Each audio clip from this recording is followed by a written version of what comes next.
저는 68살 김말순입니다. 서울의 작은 아파트에서 혼자 살고 있습니다. 30년간 아이들에게 국어를 가르쳤지요. 교단에 서 있을 때는 매일이 바빴고 아이들의 웃음소리로 가득 찼지만 지금은 조용합니다. 너무 조용하단 생각이 들 때가 많습니다. 남편은 5년 전에 먼저 떠났습니다. 갑작스러운 심장마비였어요. 그날 아침만 해도 평소와 다름없이 신문을 읽으며 커피를 마시던 사람이 저녁에는 이 세상 사람이 아니게 되었지요. 인생이란 참 알 수 없는 것입니다. 딸 하나는 바쁩니다. 대기업에서 임원으로 일하며 승승장구하고 있어요. 한 달에 한 번 정도 얼굴을 보는 게 전부입니다. 전화도 일주일에 한 번 정도, 그것도 짧게 통화하는 것이 전부죠. 사람이 나이 들면 외로움이 가장 큰 적이라더니 참 맞는 말입니다. 그날도 평범한 화요일이었어요. TV를 보다가 핸드폰에 문자가 왔습니다. 하나였지요. 엄마 앱 하나 깔아드렸어요. 실버라이프라고 같은 취미 가진 사람들 만나는 앱이에요. 혼자 집에만 계시지 말고 사람들 만나세요. 아이디랑 비밀번호 문자로 보냈으니까 한번 들어가 보세요. 처음엔 귀찮았습니다. 이 나이에 무슨 앱이냐고 투덜거렸지요. 하지만 TV에서는 뻔한 드라마만 나오고 바깥은 추웠고 할 일이 없었어요. 그래서 궁금한 마음에 앱을 열어봤습니다. 화면에는 여러 동호회가 보였어요. 뜨개질, 등산, 요리, 사진까지 다양했죠. 사진이란 단어에 눈길이 갔습니다. 젊을 때 사진 찍는 걸 좋아했거든요. 남편과 데이트할 때도 항상 카메라를 들고 다녔어요. 결혼하고 아이 키우느라 잊고 지냈던 취미였지요. 사진 동호회 게시판을 눌러보니 회원들이 올린 사진들이 주르륵 나왔습니다. 풍경, 꽃, 거리의 모습들이 가득했어요. 그런데 한 장의 사진에서 눈길이 멈췄습니다. 오래된 폐가였어요. 덩굴에 뒤덮인 낡은 집이었는데 어딘가 낯이 익었습니다. 마치 오래전 꿈에서 본 장소 같았지요. 저도 모르게 댓글을 달았어요. 혹시 이곳이 종로구 옛 창신동 쪽 폐가인가요? 얼마 지나지 않아 답글이 달렸습니다. 맞습니다. 어린 시절 추억이 있는 곳인가요? 가슴이 살짝 떨렸습니다. 그곳은 제가 15살 때까지 살았던 동네였거든요. 아버지와 함께 살던 집 근처였습니다. 어떻게 이런 우연이 있을까 생각하며 긴 한숨을 내쉬었습니다. 그렇게 앱을 통해 과거의 기억이 불현듯 되살아났지요. 그날 밤 오랜만에 꿈을 꿨습니다. 어린 시절 그 집에서 아버지와 함께 있는 꿈이었지요. 아버지는 웃고 계셨습니다. 그 따뜻한 미소가 그리웠어요. 아버지가 공무원이셨는데 제가 28살 무렵 40여 년 전쯤 어떤 사건에 휘말려 힘든 시간을 보내셨죠. 결국 그 일로 인해 돌아가셨다고 어머니께서 말씀하셨어요. 자세한 이야기는 들은 적이 없습니다. 어머니도 그 후로 얼마 살지 못하셨으니까요. 다음 날 용기를 내어 앱에 답글을 남겼습니다. 네, 어릴 때 그 근처에서 살았어요. 혹시 이번 주말에 모임이 있나요? 그렇게 저는 뜻밖의 앱 가입으로 인해 낯선 세상으로 한 발짝 내딛게 되었습니다. 그리고 그것이 제 인생을 완전히 바꿔놓을 줄은 그때는 몰랐지요. 인생은 때로 우연처럼 보이는 작은 선택으로 인해 완전히 다른 방향으로 흘러갑니다. 마치 큰 강물이 작은 바위 하나로 인해 방향을 바꾸듯이요. 그날 저녁 저는 오랜만에 마음이 설레는 느낌으로 잠자리에 들었습니다. 내일은 어떤 일이 기다리고 있을까 하는 기대감 때문이었을까요? 창밖으로 보이는 도시의 불빛들이 평소보다 더 반짝이는 것처럼 느껴졌습니다.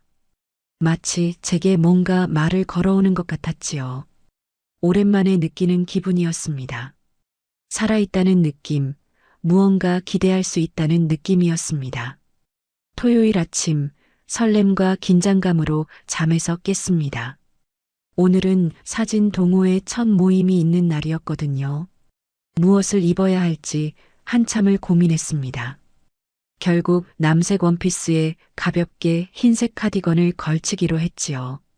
남편이 생전에 좋아하던 옷이었습니다. 거울을 보니 머리가 흐트러져 있어서 꼼꼼히 단장했습니다. 주름진 얼굴에 가볍게 파우더를 발랐지요. 이런 설렘은 얼마만인지 모르겠습니다. 아마 수십 년 만일 겁니다. 모임 장소는 인사동 근처 작은 카페였습니다. 길 찾는 법을 배워서 가보았죠. 생각보다 쉬웠습니다. 카페에 도착하자 이미 몇 분이 와 계셨어요. 대부분 저보다 조금 젊거나 비슷한 연배의 분들이었습니다. 모두 5명 정도 모였고 서로 인사를 나눴지요. 다들 친절했습니다. 혼자 사는 분들이 많더군요. 그래서인지 서로를 이해하는 눈빛이었습니다. 그때였어요. 카페 문이 열리고 한 분이 들어오셨습니다. 키가 크고 말랐으며 깔끔한 회색 셔츠에 감색 바지를 입은 노신사였어요. 70대 후반 정도 되어 보였지만 허리가 꼿꼿했고 걸음걸이도 힘이 있었습니다. 하지만 가장 인상적인 건 그분의 눈빛이었어요. 깊고 따뜻하면서도 어딘가 슬픔이 묻어있는 듯 했지요. 그분이 우리 테이블로 다가왔습니다. 모임장인 박미영 씨가 그분을 소개했어요. 여러분, 이쪽은 우리 동호회의 실력자 박철수 선생님이세요. 전직 사진기자셨죠. 박철수 씨는 차분하게 고개를 숙여 인사했습니다. 그리고 테이블을 둘러보다가 제게 시선이 멈췄어요. 그 순간 묘한 감정이 밀려왔습니다. 어딘가 낯이 익었어요. 그런데 어디서 만났는지 기억이 나지 않았지요. 박철수 씨가 내 옆자리에 앉았습니다. 그리고 조용히 말했지요. 혹시 낯이 익으신데요? 저도 모르게 대답했습니다. 저도 그래요. 이상하게 어디서 뵌 것 같은데요. 그는 부드럽게 미소 지었습니다. 인연이란 참 묘한 거죠. 제가 올린 페가 사진에 댓글 다신 분이신가요? 가슴이 살짝 뛰었습니다. 네, 맞아요. 그 사진이 제 어린 시절 기억을 떠올리게 했어요. 모임은 화기애애하게 진행됐습니다. 각자 자기소개를 하고 좋아하는 사진 스타일에 대해 이야기했지요. 박철수 씨는 주로 듣기만 했습니다. 가끔 고개를 끄덕이거나 짧게 의견을 내는 정도였지요. 그런데 말을 할 때마다 모두가 귀를 기울였습니다. 그의 말에는 깊이가 있었거든요. 모임이 끝날 무렵 다음 주 토요일에 함께 창신동 근처로 출사를 가기로 했습니다. 그 낡은 폐가도 들러보자는 이야기가 나왔지요. 제 심장이 빠르게 뛰었습니다. 어린 시절 추억이 있는 곳을 다시 가본다는 생각에 설렘도 있었지만 왠지 모를 두려움도 있었어요. 헤어질 때 박철수 씨가 제게 말했습니다. 다음에 뵐 때는 옛날 그 동네 이야기 좀 해주세요. 저도 그 근처에서 자랐거든요. 집으로 돌아오는 지하철에서 계속 생각했습니다. 왜 그분이 그렇게 낯익은 느낌인지, 어디서 만난 적이 있는지 궁금했지요. 아마도 어린 시절 같은 동네에서 스쳐 지나간 이웃이었을까요? 아니면 그저 비슷한 세대의 사람들이 느끼는 친근감일까요? 그날 밤 오래된 앨범을 꺼내 보았습니다. 어린 시절 사진을 하나하나 들여다보았지요. 아버지, 어머니, 그리고 어린 저 모두가 행복해 보였습니다. 그 시절로 돌아가고 싶다는 생각이 들었어요. 아버지가 웃으시던 그때로 말이죠. 잠들기 전 문득 궁금해져서 인터넷에 박철수 사진 기자를 검색해 보았습니다. 몇 개의 기사가 나왔어요. 사회 고발 사진으로 이름을 알린 박철수 기자, 20년 전 돌연 은퇴라는 제목의 기사가 나왔습니다. 그 기사에는 박철수 기자가 20년 전 개인 사정으로 기자직을 내려놓았다는 내용과 그 후 행방을 감췄다는 이야기가 담겨 있었습니다. 그의 눈빛은 지금보다 더 날카로웠지만 어딘가 같은 슬픔을 간직하고 있었어요. 그날 밤 꿈에서 아버지를 만났습니다. 아버지는 제게 무언가를 말씀하시려는 듯 했지만 소리가 들리지 않았어요. 그리고 꿈속에서 박철수 씨의 모습이 아버지와 겹쳐 보였습니다. 이상한 느낌이었지요. 마치 퍼즐 조각이 맞춰지려는 듯한 느낌이 들었습니다. 아침에 눈을 뜨자 가슴 한구석이 묘하게 아렸습니다. 그것은 그리움인지 아니면 앞으로 일어날 일에 대한 예감인지 알 수 없었지만 분명 평소와는 다른 감정이었습니다. 창문 너머로 보이는 하늘은 유난히 맑았고 바람에 흔들리는 나뭇가지에는 이제 막 꽃봉오리가 맺히기 시작했지요. 봄이 오고 있었습니다. 그리고 저의 마음속에도 무언가 새로운 것이 피어나고 있었어요. 토요일 아침, 하늘은 맑았습니다.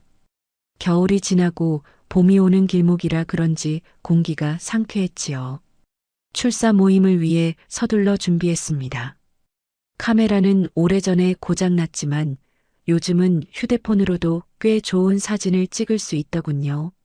하나가 선물해준 새 휴대폰이었지요. 약속 장소인 종로 3가에 도착하니 이미 몇 분이 와 계셨어요.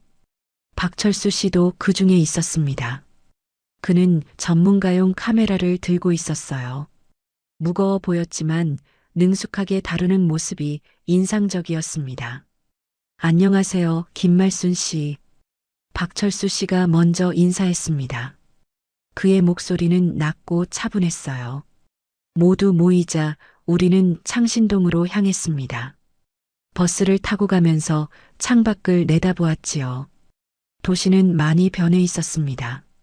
낮은 건물들이 사라지고 높은 아파트들이 들어서 있었어요. 그래도 길의 굽이나 산의 능선은 여전히 같았습니다. 우리의 기억처럼요. 창신동에 도착해 우리는 골목길을 걸었습니다. 모퉁이를 돌 때마다 어린 시절 기억이 물밀듯이 밀려왔지요. 이 골목에서 친구들과 숨바꼭질을 했고 저 가게에서는 캐러멜을 사 먹었어요. 가슴이 따뜻해지는 기분이었습니다. 그러다 문득 그 폐가가 보였습니다. 박철수 씨가 사진으로 올렸던 바로 그곳이었어요. 덩굴에 뒤덮인 2층 집이었습니다. 한때는 누군가의 보금자리였을 텐데 이제는 버려진 채 쓸쓸히 서 있었어요. 발걸음이 저절로 그곳으로 향했습니다. 다른 회원들은 다양한 각도에서 사진을 찍고 있었지요. 하지만 저는 그냥 서 있었습니다.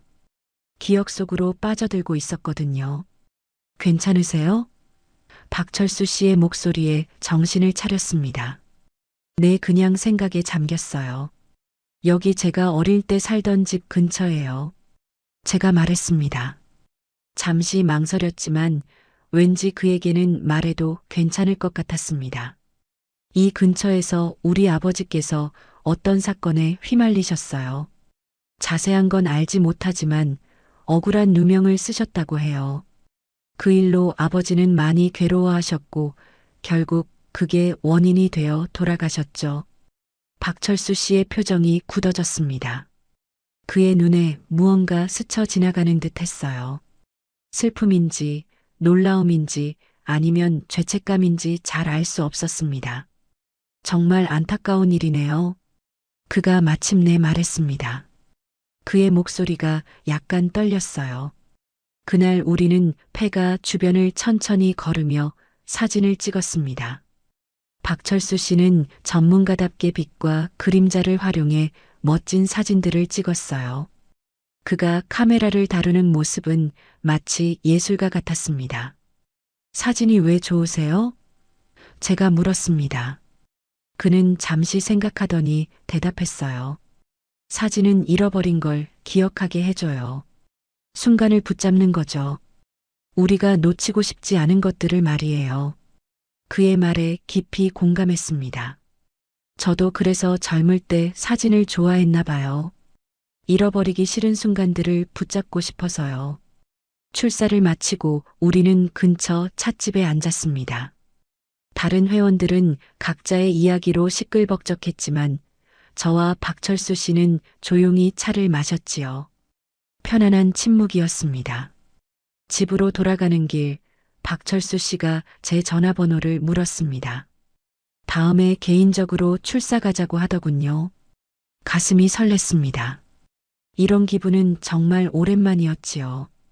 그날 밤 찍은 사진들을 보며 생각했습니다. 폐가 사진, 골목길 사진, 그리고 누군가 찍어준 저와 박철수 씨의 사진까지 다양했어요. 우리는 나란히 서 있었고 뒤로는 그 폐가가 보였지요.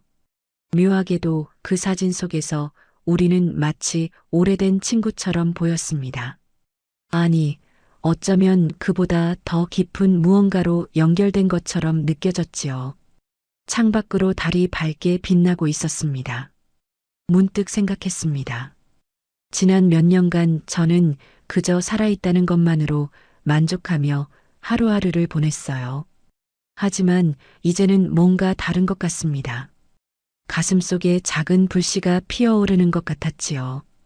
궁금함, 설렘, 그리고 어쩌면 희망이라고 할 수 있을까요?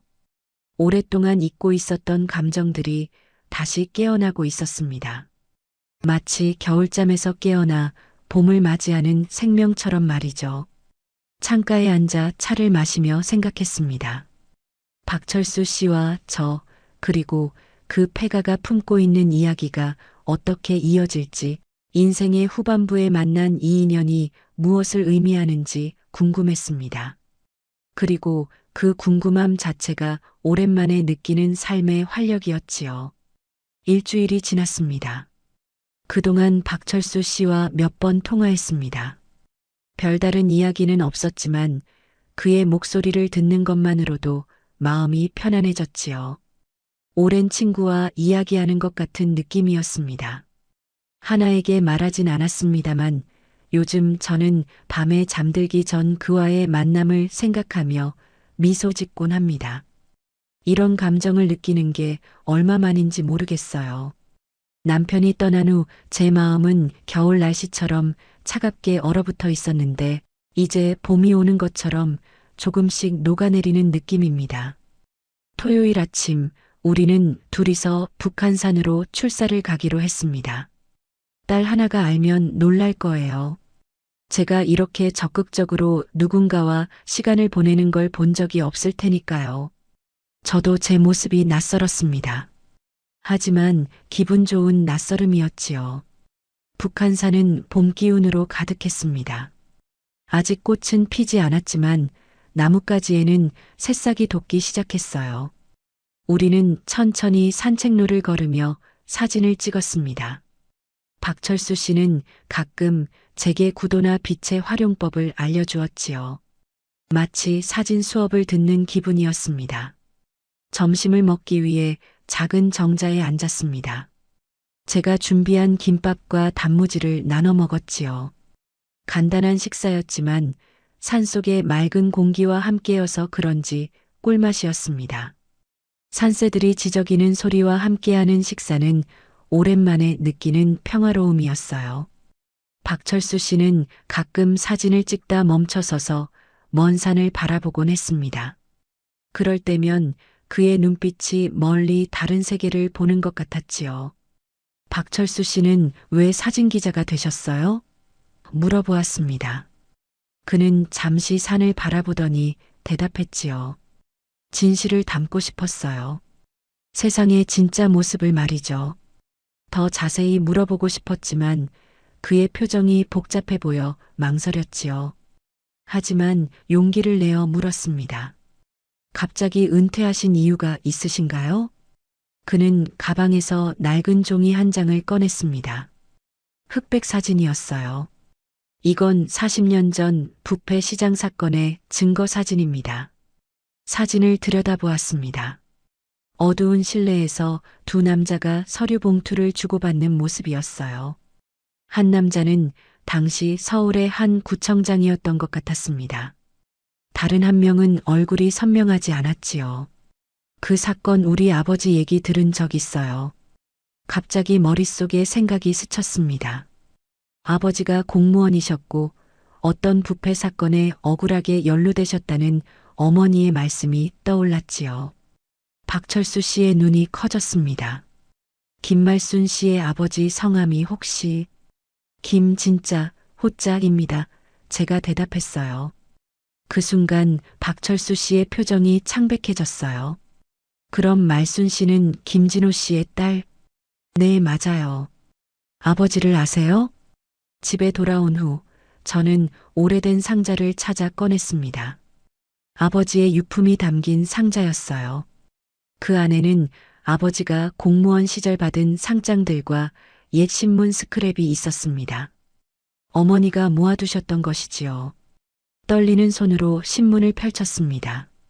거기에는 40년 전 일어난 구청 비리 사건에 대한 기사가 있었어요. 구청장이 뇌물을 받았다는 의혹이 제기되었지만 결정적 증거가 없어 유야무야 되었다는 내용이었습니다. 그리고 그 사건의 희생양이 된 몇몇 공무원들 명단 중에 아버지 이름이 있었지요. 다른 신문 스크랩에는 박철수 기자에 대한 내용도 있었습니다. 박철수 기자가 결정적인 증거 사진을 갖고 있었으나 어떤 이유로 공개하지 않고 갑자기 사표를 던진 후 잠적했다는 것이었습니다. 머리가 어지러웠어요. 아버지와 박철수 씨, 그리고 그 사진이 어떻게 연결되는지 짐작이 갔습니다. 만약 그때 박철수 씨가 그 사진을 공개했다면 아버지는 누명을 쓰지 않았을지도 모릅니다. 그리고 어쩌면 지금도 살아계셨을지도 모르지요. 그날 밤 저는 잠을 이루지 못했습니다. 박철수 씨와의 만남과 사진 속에 담긴 비밀이 머릿속을 맴돌았지요. 아버지와 박철수 씨, 그리고 그 부패 사건이 어떻게 연결되는지 자꾸만 생각했습니다. 창밖으로 보이는 달빛이 유난히 차갑게 느껴졌습니다. 어쩌면 이 만남은 우연이 아닐지도 모른다는 생각이 들었지요. 세상에 이런 우연이 있을까요? 박철수 씨가 올린 사진을 보게 되고 그 사진이 제 어린 시절 살던 곳이었다니요. 다음 날 아침 아버지의 유품 상자를 다시 꺼내 세밀히 살펴보기 시작했습니다. 어머니가 간직해 두셨던 서류철 하나를 발견했지요. 그 안에는 아버지가 공무원 시절 썼던 메모와 일기장도 있었습니다. 일기장을 펼쳐보니 40년 전 그 사건에 대한 기록이 있었습니다. 아버지는 구청에서 일하면서 구청장의 비리를 우연히 알게 되셨다고 적혀 있었습니다. 하지만 증거가 없어 고민하셨던 흔적이 보였지요. 진실을 밝혀야 하는데 증거가 없다. 어떻게 해야 할까? 이어지는 페이지에서 아버지는 언론사의 한 사진기자와 만났다는 기록을 남기셨더군요. 이름은 적혀 있지 않았지만 박철수 씨였을 거라는 확신이 들었습니다. 그 기자는 결정적 증거 사진이 있다고 했다. 이제 진실이 밝혀질 것이다. 하지만 몇 주 후 일기에는 절망감이 담겨 있었지요. 그 사진은 결국 공개되지 않았다. 대신 내가 희생양이 되었다. 왜 그 기자는 약속을 지키지 않았을까? 가슴이 아팠습니다. 아버지는 진실을 밝히려 했지만 오히려 누명을 쓰셨군요. 그리고 그 일로 인한 충격과 스트레스가 결국 아버지의 건강을 해쳐 돌아가시게 된 원인이 되었다고 어머니께서 말씀하셨던 기억이 떠올랐습니다. 눈물이 흘렀지요. 아버지의 억울함과 슬픔이 고스란히 전해져 오는 것 같았습니다. 그때 전화벨이 울렸습니다. 박철수 씨였어요. 말순 씨, 어제 일은 정말 죄송합니다. 제가 더 자세히 설명드려야 할 것 같습니다. 침묵이 흘렀습니다. 제 안에는 분노와 슬픔이 교차했지요. 하지만 동시에 진실을 알고 싶다는 마음도 컸습니다. 무슨 설명이 필요한지 모르겠네요. 아버지가 그렇게 되신 데는 당신도 책임이 있지 않나요? 전화기 너머로 깊은 한숨 소리가 들렸습니다. 그래요, 책임이 있습니다. 그래서 40년 동안 후회하며 살았어요. 직접 만나서 이야기할 수 있을까요? 저는 잠시 망설였지만 결국 만나기로 했습니다. 진실은 알아야 했으니까요.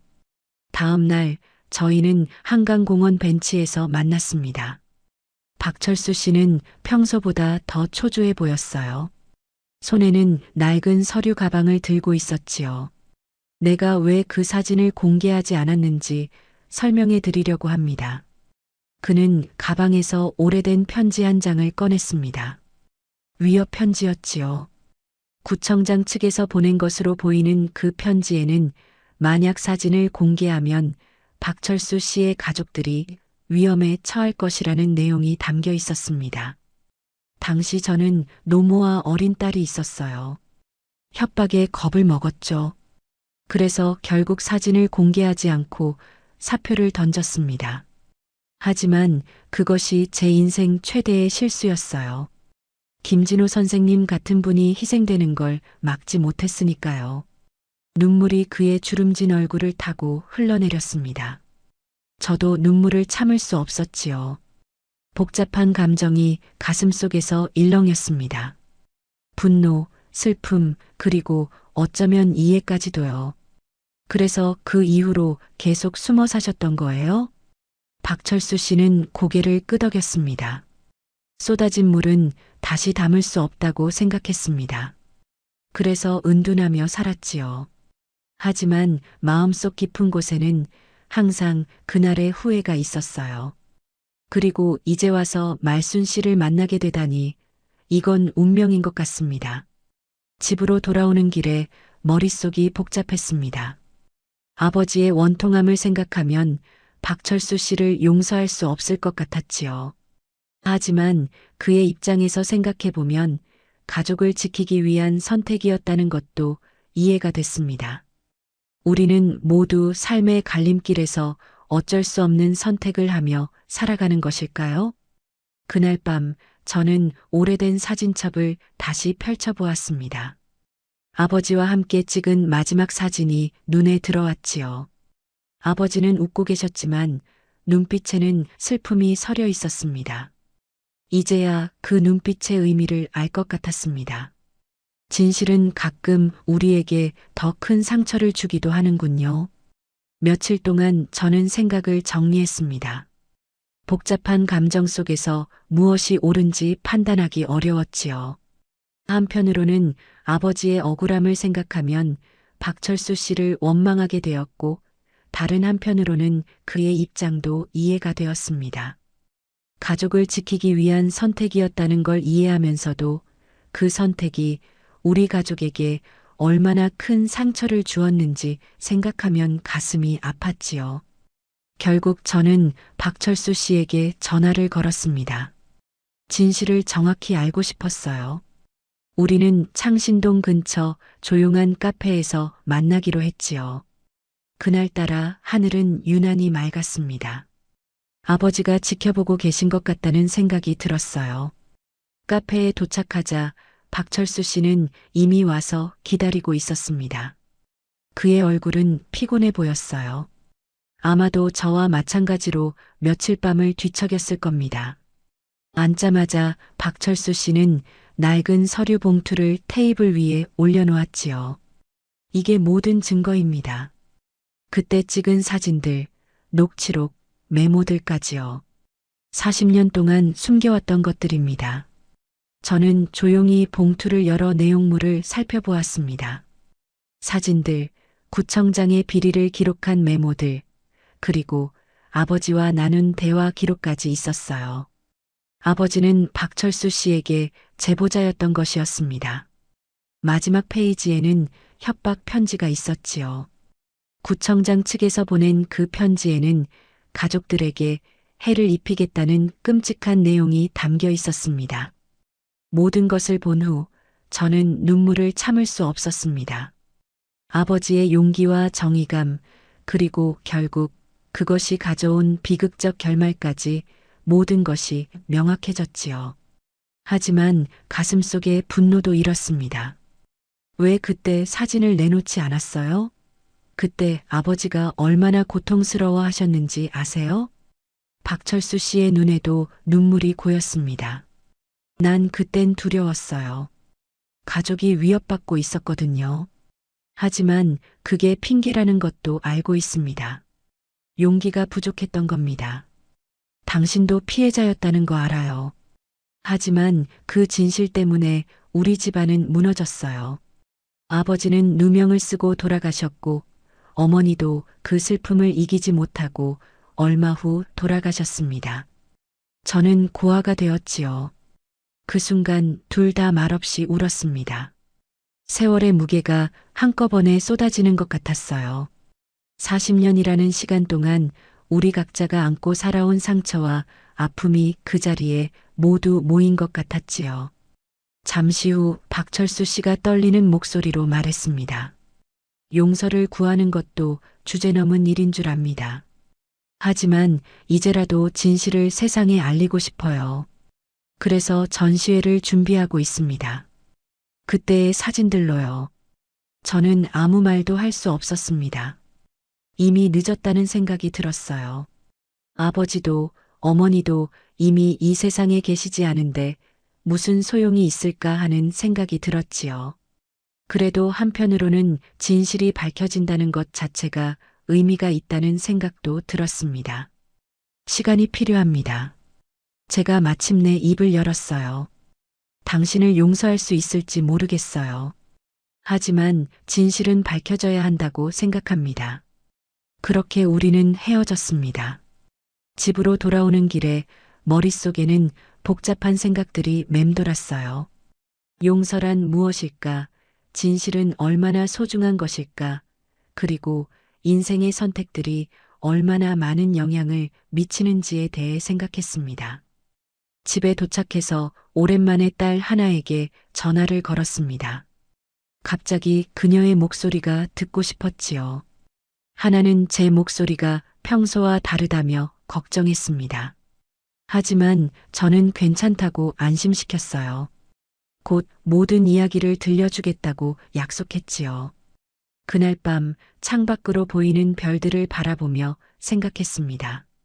아버지와 어머니는 저 별들 중 하나가 되어 저를 지켜보고 계실까요? 그들은 제가 박철수 씨를 용서하길 바라실까요? 그 답을 찾기 위해 저는 오랫동안 별을 바라보았습니다. 어쩌면 용서는 상대방을 위한 것이 아니라 나 자신을 위한 것인지도 모르겠습니다. 한 달이 지났습니다. 그동안 저는 박철수 씨와 연락을 끊고 혼자만의 시간을 가졌습니다. 마음속에서는 여전히 갈등이 있었지만 시간이 흐르면서 조금씩 정리가 되는 느낌이었어요. 아버지와 어머니가 계셨다면 어떤 선택을 하셨을까 생각해 보기도 했지요. 아버지는 항상 정의롭고 올바른 분이셨습니다. 어쩌면 용서하는 쪽을 선택하셨을지도 모르겠다는 생각이 들었어요. 어느 날 아침 우편함에 작은 편지 한 통이 들어 있었습니다. 박철수 씨의 글씨체였지요. 천천히 편지를 펼쳤습니다. 김말순 씨께 마지막 사진전을 열기로 했습니다. 40년 전 그 사건의 진실을 모두 공개하는 자리가 될 것입니다. 당신이 꼭 와주셨으면 합니다. 다음 주 토요일 오후 2시 인사동 갤러리 소월에서 기다리겠습니다. 손이 떨렸습니다. 가야 할지 말아야 할지 망설여졌지요. 하지만 마음 한구석에서는 이것이 아버지를 위한 마지막 의무라는 생각이 들었습니다. 진실은 밝혀져야 했으니까요. 토요일이 다가왔습니다. 저는 오랜만에 정장을 꺼내 입었습니다. 남편이 사준 진주 목걸이도 걸었지요. 특별한 날이라는 생각이 들었거든요. 아버지의 억울함이 풀리는 날이니까요. 갤러리에 도착했을 때 이미 많은 사람들이 모여 있었습니다. 언론인들, 시민단체 관계자들, 그리고 일반 관람객들까지 다양했지요. 입구에는 진실을 기억하며 박철수 사진전이라는 제목이 붙어 있었습니다. 안으로 들어서자 박철수 씨가 저를 발견하고 다가왔습니다. 그의 표정은 긴장되어 있었지만 동시에 결연해 보였어요. 그는 조용히 고개를 숙여 인사했습니다. 갤러리 벽면에는 다양한 사진들이 걸려 있었습니다. 사회의 부조리를 고발하는 사진들, 소외된 이들의 모습을 담은 사진들, 그리고 마지막 벽면에는 그 부패 사건과 관련된 사진들이 전시되어 있었지요. 그 중에서도 가장 눈에 띄는 것은 구청장이 뇌물을 받는 결정적 순간을 포착한 그 사진이었습니다. 사진 옆에는 자세한 설명과 함께 사과문이 있었어요. 전시회 중간에 박철수 씨가 모인 사람들 앞에서 짧은 연설을 했습니다. 그는 마이크를 잡고 천천히 말을 시작했지요. 이 사진이 제 인생의 부끄러움이었습니다. 이제 공개합니다. 비록 늦었지만 진실은 언젠가는 밝혀져야 한다고 믿습니다. 그의 진심 어린 말에 갤러리는 잠시 조용해졌습니다. 그리고 누군가 박수를 치기 시작했고 이내 모든 사람들이 함께 박수를 쳤지요. 저도 모르게 따라 박수를 치고 있었습니다. 그것은 아버지를 위한 박수이기도 했어요. 언론인들이 박철수 씨를 둘러싸고 질문을 쏟아냈습니다. 그는 모든 질문에 담담하게 대답했지요. 40년 전 부패 사건의 진실, 그가 왜 사진을 공개하지 못했는지, 그리고 그로 인해 희생된 사람들에 대한 이야기까지 모두 털어놓았습니다. 그의 모습에서 진정한 용기가 느껴졌어요. 전시장을 둘러보며 저는 생각했습니다. 진실이란 때로는 이렇게 오랜 시간이 지나서야 빛을 볼 수 있는 것인지, 그리고 그 진실을 위해 얼마나 많은 사람들이 희생되어야 하는지에 대해 말이지요. 아버지는 그 희생자 중 한 명이었습니다. 하지만 이제 그의 이름이 깨끗해졌다는 것, 그것만으로도 위안이 되었습니다. 전시회가 끝날 무렵 박철수 씨는 저에게 다가와 작은 상자를 건넸습니다. 열어보니 그 안에는 아버지와 그가 함께 찍은 사진 한 장이 있었지요. 아버지는 젊은 모습이었고 박철수 씨도 지금보다 훨씬 젊었습니다. 두 사람 다 카메라를 들고 있었어요. 당신 아버님과 나는 사실 같은 목표를 가지고 있었습니다. 진실을 알리는 것 말이지요. 하지만 저는 그 목표를 이루지 못했습니다. 이제라도 진실이 세상에 나왔네요. 제 마음속에서 무언가가 녹아내리는 느낌이 들었습니다. 완전한 용서까지는 아니더라도 이해할 수 있게 되었지요. 인생은 때로는 우리가 원하는 대로 흘러가지 않습니다. 하지만 결국에는 진실이 밝혀지는 것, 그것이 중요한 것 같아요. 갤러리를 나오며 깊은 숨을 들이마셨습니다. 하늘은 유난히 맑았고 마치 아버지가 모든 것을 지켜보고 계신 것 같은 느낌이 들었어요. 가슴속에 남아있던 무거운 응어리가 조금씩 풀리는 듯 했습니다. 오랜 시간 품어온 아픔이 서서히 치유되는 과정이 시작된 것 같았지요. 동행했던 기자 한 명이 제게 다가와 물었습니다. 이제 어떤 심정이신가요? 한참을 생각한 끝에 대답했습니다. 이제라도 진실이 세상에 나왔네요. 아버지가 보고 계시다면 기뻐하실 거예요. 집으로 돌아오는 길, 머릿속에는 많은 생각이 맴돌았습니다. 용서와 화해, 그리고 새로운 시작에 대한 생각이었지요. 어쩌면 이것이 제게 주어진 새로운 기회일지도 모르겠다는 생각이 들었습니다. 전시회를 다녀온 후 저는 많은 생각을 했습니다. 박철수 씨와 아버지의 인연, 그리고 제가 그와 다시 만나게 된 것까지, 이 모든 것이 우연일까요? 아니면 운명이라고 해야 할까요? 가만히 생각해 보니 인생이라는 긴 여정에서 사람과 사람은 이렇게 만났다 헤어졌다 하면서 서로의 삶에 흔적을 남기는 것 같습니다. 마치 강물이 바위에 부딪혀 흐름이 변하듯 우리도 누군가를 만나 인생의 방향이 바뀌기도 하지요. 일주일 후 박철수 씨에게서 전화가 왔습니다. 그는 조심스럽게 말을 꺼냈습니다. 전시회 끝나고 생각을 많이 했습니다. 말순 씨를 다시 만나고 싶은데 괜찮을까요? 잠시 망설였지만 저는 동의했습니다. 어쩌면 새로운 시작이 필요한 때인지도 모르겠다는 생각이 들었지요. 우리는 전시회가 열렸던 갤러리 근처 카페에서 만나기로 했습니다. 그날은 유난히 따뜻한 봄날이었습니다. 나무들은 싱그러운 새잎을 틔우고 있었고 길가에는 꽃들이 피어나고 있었지요. 마치 새로운 시작을 암시하는 것 같았습니다. 카페에 도착했을 때 박철수 씨는 이미 와서 기다리고 있었습니다. 테이블 위에는 작은 꽃다발이 놓여 있었어요. 박철수 씨는 어깨를 펴고 앉아 있었습니다. 전시회 이후 마음의 짐을 내려놓은 듯 그의 얼굴은 한결 편안해 보였지요. 우리는 차를 마시며 이런저런 이야기를 나눴습니다. 그는 요즘 다시 사진 작업을 시작했다고 했어요. 오랫동안 접어두었던 카메라를 다시 들었다는 것입니다. 이제 내 사진에는 거짓이 없어요. 진실만을 담고 싶습니다. 그의 말에 깊이 공감했습니다. 저도 마찬가지로 이제는 더 이상 과거에 묶여 있지 않고 앞으로 나아가고 싶었지요. 앞으로 당신 사진에 나도 함께 담아주세요. 제 말에 박철수 씨의 눈이 반짝였습니다. 그는 웃으며 고개를 끄덕였지요.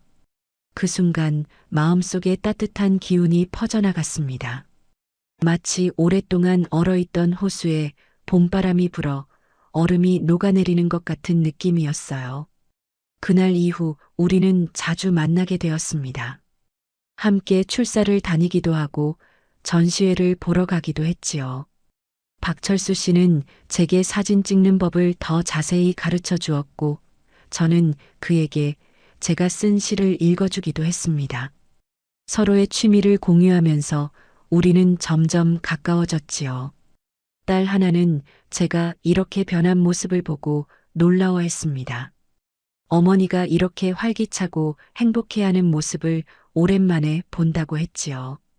처음에는 박철수 씨와의 관계를 이해하지 못했지만 그와 몇 번 만나고 나서는 그도 좋은 사람이라는 것을 인정했습니다. 오늘 아침 우리는 함께 한강공원을 산책했습니다. 박철수 씨는 새로 산 카메라로 강가의 풍경과 사람들의 모습을 담았지요. 저는 그의 옆에서 조용히 그 모습을 지켜보았습니다. 68살의 나이에 이런 감정을 다시 느낄 수 있다는 것이 놀라웠어요. 인생은 참 신비롭습니다. 끝이라고 생각한 순간이 사실은 새로운 시작일 수도 있다는 것을 이제야 깨닫게 되었지요. 박철수 씨는 카메라에서 눈을 떼고 저를 바라보았습니다. 그의 눈빛은 따뜻했고 그 안에는 깊은 애정이 담겨 있었어요. 우리는 말없이 서로를 바라보았습니다. 때로는 말보다 눈빛이 더 많은 것을 전달하는 것 같아요. 말순 씨, 감사합니다. 당신이 없었다면 저는 여전히 과거에 갇혀 살았을 거예요. 그의 말에 미소를 지었습니다. 사실 제가 더 감사해야 하는 사람이었지요. 박철수 씨 덕분에 저는 아버지의 진실을 알게 되었고 오랫동안 가슴속에 품어온 의문을 해소할 수 있었으니까요. 강가에 앉아 우리는 함께 햇살을 만끽했습니다. 봄바람이 살랑살랑 불어오고 멀리서는 아이들의 웃음소리가 들려왔지요. 문득 생각했습니다. 사람의 인연은 한 장의 사진 같아서 멀리 돌아와도 결국 한 프레임 안에 다시 들어온다는 것을요. 박철수 씨와 저, 그리고 우리의 과거와 현재가 모두 하나의 사진 속에 담겨 있는 것처럼 말입니다. 이제 우리는 함께 새로운 추억을 만들어 갈 것입니다. 과거의 아픔을 치유하고 남은 인생을 의미 있게 살아가는 법을 배우고 있지요. 나이가 들어도 사랑하고 용서하고 새로운 시작을 할 수 있다는 것, 그것이 제가 이 나이에 깨달은 가장 소중한 교훈인 것 같습니다. 오늘 저녁 박철수 씨와 저는 작은 사진관에 들러 함께 사진을 찍을 예정입니다. 그 사진을 딸 하나에게 보내려고 해요. 이제는 모든 것을 받아들이고 새로운 시작을 알리는 의미에서요. 인생의 후반부에 만난 동반자와 함께하는 이 시간이 참으로 감사합니다. 다음 이야기에서 또 다른 감동으로 찾아뵙겠습니다. 오늘도 함께 해주셔서 감사합니다.